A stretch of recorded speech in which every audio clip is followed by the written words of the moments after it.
Hello students, very good morning. Students, yesterday I have sent the explanatory video of chapter 2 in history, that is the socialism in Europe and Russian Revolution.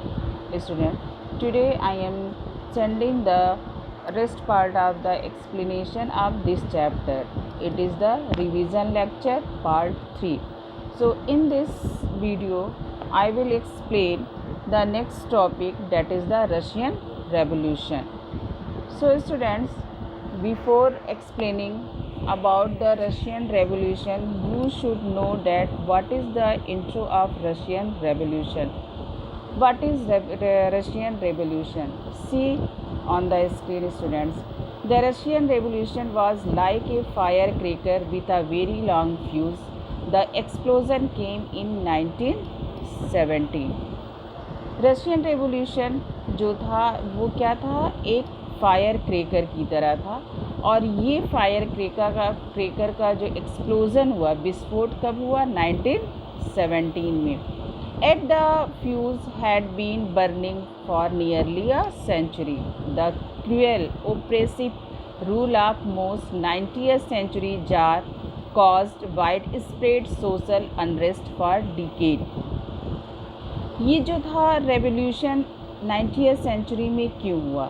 क्योंकि Russia में जो tsar था, students, here is one word is there here, that is the tsar. Tsar means king of Russia, इसको हम रूसी शासक भी कहते हैं। तो we call the king of Russia name as tsar. तो जो जार का जो शासन था वो बहुत क्रूएल था, रूल नहीं थे। तो इस वजह से लोगों के बीच में अनरेस्ट था, मतलब लोग उससे सेटिस्फाइड नहीं थे। Army officers revolted in 1825। Army officers ने रिवोल्ट किसके अगेंस्ट स्टार्ट कर दिया? ओप्रेसिव रूल के अगेंस्ट स्टार्ट कर दिया। Secret revolutionary groups plotted to overthrow the government. अब क्या हो गया, जो ये आर्मी ऑफिसर्स थे, इन्होंने जब ये रिवोल्ट स्टार्ट किया तो इस रिवोल्ट को कंटिन्यू कराने के लिए उन्होंने कई सारे सीक्रेट ग्रुप्स बनाए। और इस ग्रुप ने क्या प्लॉट किया कि वो किसी भी तरह इस गवर्नमेंट को ओवरथ्रो कर देंगे। ओवरथ्रो मीन्स उखाड़ के फेंक देंगे। So student, how Russian revolution has successful. So in next topic, that is the Russian Revolution. Students, this page you can see in NCERT book on page number 30. See student, in one of the least industrialized of European states, this situation was reversed. Socialists took over the government in Russia through the October Revolution of 1917. Yesterday I have explained, student, the socialist has formed the party, that is the Socialist Democratic Party, and they have took over the government in Russia through the October Revolution of 1970. Then the fall of monarchy in February in 1917 and the event of October are normally called the Russian Revolution. तो जो अक्टूबर revolution के through socialist party ने Russia के government पे अपना control over कर लिया, उसके बाद जो गवर्नमेंट थी, which type of government was in Russia? That was the monarchy government. That has to be fall in 1917 February and this event is known as the Russian Revolution. Then student, one question has arisen in our mind that how did this come about? ये सारी चीज़ें कैसे हुई? So we will study in next topic. Firstly, we should know that which type of empire in Russia. So students, see the Russian Empire in 1914. In 1940, Tsar Nicholas II ruled Russia and its empire. जो jar Nicholas थे, Russia के ruler थे और उसके empire पे वो शासन करते थे। Beside the territory around Moscow, the Russian Empire included current day Finland, Latvia, Lithuania, Estonia, parts of Poland, Ukraine and Belarus. It stretches to the Pacific and comprises today's Central Asian states as well as Georgia, Armenia, Azerbaijan. The majority of religion was Russian Orthodox Christianity. तो ये जो those line I have told, these line are about the Russian Empire. So students, in these empires, which type of religions has there? तो which type of religions? Christianity में Christian. Orthodox means अंधविश्वास, पूरी तरीके से वो अपने धर्म पे विश्वास करते थे. Which had grown out of Greek Orthodox Church, but the empire also included Catholic, Protestant, Muslim and Buddhist. इस क्रिश्चियन रिलीजन के अलावा एम्पायर में और भी रिलीजन इंक्लूड थे, जैसे Catholic, Protestants, Muslim and Buddhist. So students, it was about the Russian Empire. So next topic in your book, that is the economy and society. See student, this page in your NCERT, that is on page number 31. Economy and society. At the beginning of 20th century, the vast majority of Russia people were agriculturists. मतलब 20th century में देखें तो Russia के जो लोग थे वो पूरी तरीके से किस पे डिपेंड थे? एग्रीकल्चर पे.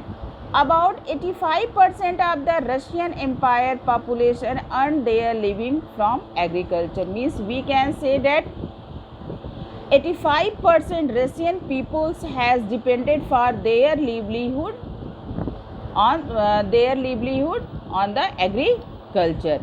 This proportion was higher than in most European country.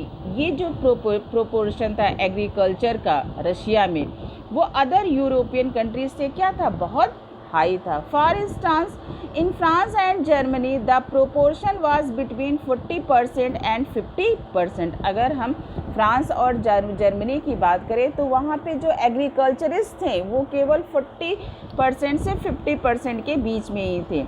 In the empire, cultivators produced for the market as well as for their own needs, as Russia was a major exporter of grain. It was the main reason cultivators produce the grain for the market and they export of grain. So we can say that at that time Russia was the major exporter of grain. Now, in that time, if we will study about the industry, so in Russia industry was found in pocket, means बहुत छोटे मात्रा में वहाँ industries थी. prominent industrial areas were Saint Petersburg and Moscow. जो prominent means important, जो important industrial areas थे वो कहाँ थे? सेंट पीटर्सबर्ग और मॉस्को में. Craftsmen undertook much of the production, but large factories existed alongside craft workshop. Craftsmen जो थे वो क्या करते थे? प्रोडक्शन करते थे, लेकिन वो कहाँ करते थे? लार्ज फैक्ट्रीज मतलब वर्कशॉप में करते थे. Many factories were set up in 1990s. कई सारी फैक्ट्रीज सेटअप हुई 1890s में. When Russia's railway network was extended, कब हुई? जब रशिया में रेलवे नेटवर्क एक्सटेंड हुआ और इंडस्ट्री में फॉरेन इन्वेस्टमेंट बढ़ने लगा. फॉरेन इन्वेस्टमेंट मीन्स बाहर के, रशिया के अलावा अदर कंट्रीज़ ने अपना इन्वेस्टमेंट इंडस्ट्री में करने लगे. Coal production doubled and iron and steel output quadrupled. By the 1900s, in some areas, factory workers and craftsmen were almost equal in number. अगर हम 1900 की बात करें तो जो एरियाज़ में फैक्ट्रीज थे वहाँ वर्कर्स और क्राफ्ट्समैन जो थे वो मतलब इक्वल नंबर में काम करते थे. Most industry was the private property of industrialists. Government supervised large factories to ensure minimum wages and limited hours of work. जो गवर्नमेंट गवर्नमेंट थी जो लार्ज फैक्ट्रीज़ को सुपरवाइज करती थी, वो क्या करती थी, वो मिनिमम वेजेस देती थी, साथ ही साथ उनके काम का जो था पीरियड था वो तो क्या था, लिमिट था। But factory inspectors could not prevent rules being broken, लेकिन जो फैक्ट्री इंस्पेक्टर्स थे वो रूल्स को क्या करते थे, तोड़ देते थे। In craft units and small workshop, the working day was sometime 15 hours. Craft unit और छोटे वर्कशॉप में वर्कर्स को लगभग 15 घंटे काम करना पड़ता था, लेकिन किसके कंपेयर में, फैक्ट्रीज़ में केवल वो 10 से 12 घंटे ही काम करते थे। Workers were divided in social groups, workers का जो ग्रुप था वो कई सोशल ग्रुप में डिवाइडेड था। सम हैड स्ट्रॉन्ग लिंक्स, कुछ वर्कर्स के स्ट्रॉन्ग लिंक्स थे with the villages from which they came, वो जहाँ से आते थे उनके स्ट्रॉन्ग लिंक थे। Other had settle in cities permanently, और जो अदर वर्कर्स थे वो परमानेंटली सिटीज़ में सेटल्ड हो गए थे। Workers were divided by skills, workers को उनकी योग्यता के बेस पे डिवाइड किया गया था। A metal worker of St. Petersburg recalled metal workers considered themselves aristocrats among other workers. जो मेटल वर्कर्स थे सेंट पीटरबर्ग ने, उन्होंने अपने आप को एक नाम दे दिया, वो कहने लगे खुद को कि वो किसको बिलोंग करते हैं, एरिस्टोक्रेट्स को। Aristocrats mean those belong to high society, high group. Their occupation demanded more training and skill, क्योंकि उनका जो ऑक्यूपेशन था, उनके ऑक्यूपेशन में डिमांड थी किसकी, ट्रेनिंग और स्किल्स थी। Women made up 31% of factory labour force by 1914, but they were paid less than main. अब मेन के साथ वुमेन ने भी फैक्ट्री में काम करना शुरू कर दिया, लेकिन उन्हें जो पे किया जाता था वो मेन के अपेक्षा उन्हें कम दिया जाता था। Divisions among workers showed themselves interest and manners too. Some workers formed association to help members in time of unemployment or financial hardship, but such association were few. कुछ वर्कर्स ने एक एसोसिएशन बनाया जिससे वो मेंबर्स की help कर सके, किस समय, जब उनके पास रोजगार नहीं है, मीन्स अनएम्प्लॉयमेंट के समय, या उनके पास फाइनेंशियल हार्डशिप मीन्स कठिनाइयाँ, अगर वो फाइनेंशियल कठिनाइयों को फेस कर रहे हैं तो उसे ये एसोसिएशन हेल्प करता था। Despite division, workers did not unite to strike work when they disagreed with employers about dismissals or work condition. Division तो था ही वर्कर्स के बीच में, लेकिन वर्कर्स जो थे वो यूनाइट होके कभी भी स्ट्राइक करके उन्होंने वर्क को स्टॉप नहीं किया। These strike took place frequently in the textile industry, लेकिन यही स्ट्राइक कहाँ हुई, टेक्सटाइल इंडस्ट्री में हुई in 1896 and 1897 and in the metal industry during 1902। करें वर्कर्स में डिवीज़न जो था वो क्या हुए, यूनाइट होके उन्होंने स्ट्राइक वर्क में स्टॉप वर्क कर दिया, क्योंकि वो किससे डिसएग्रीड थे, एम्प्लॉयर से, क्योंकि उनकी वर्क कंडीशन जो क्या थी, बहुत बुरी थी। और यही स्ट्राइक आगे चल के टेक्सटाइल इंडस्ट्री और मेटल इंडस्ट्री में शुरू हुई। So students, we can say that at the time of Tsar, the economy and society of Russia was worse. So these was the factors that revolution has started against the Tsar. So students, today I have explained two topics, Russian Revolution and economy and society. Student, tomorrow I will send the rest part of explanation of this chapter. Thank you and have a nice day.